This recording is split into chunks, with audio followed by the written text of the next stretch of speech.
Well, it's Tuesday, December 17th, minus 6 degrees outside. We have a fake sun, and John has been working on the keel on the 46 Gar Wood. As you can see, he's got it all properly shaped and applied to the boat again, but I thought he'd like to share some of what he's discovered in the process.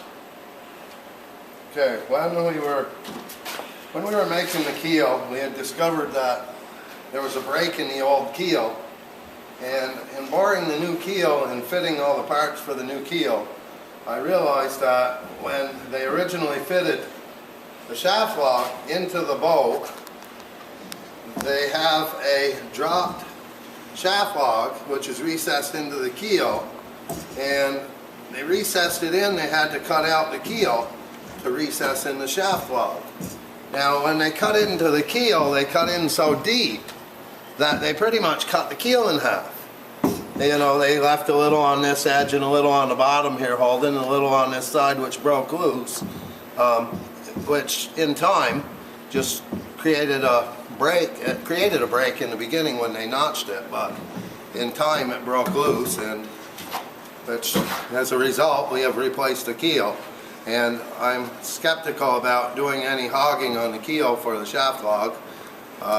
We're really looking toward finding a shaft log that is not recessed into the keel, which will depend on how much I can extend this forward, because as it comes up, it has to come forward. And the reason they did this is so that they could get it back further, and they actually run their hose onto a casting that's recessed down into the flat part of the shaft log. So up front of the keel, we have fitted it to the old part.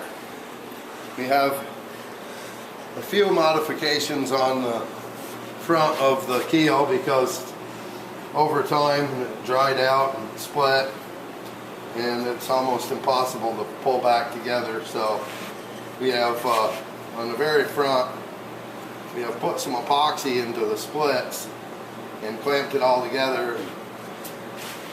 Got everything tight again, as tight as possible. And we've had to put a little bit of epoxy on a couple of the boards because, as you can see, they've extra pieces of plywood in here, and all reinforced that we're not going to take it apart. We just fix this with epoxy. It's just a little bit of the front of the nose. Yeah, that was all pretty stable and strong at the beginning. It was all strong. It was just dry and split. Yep. And, so the keel's been treated with several coats of clear penetrating epoxy sealer.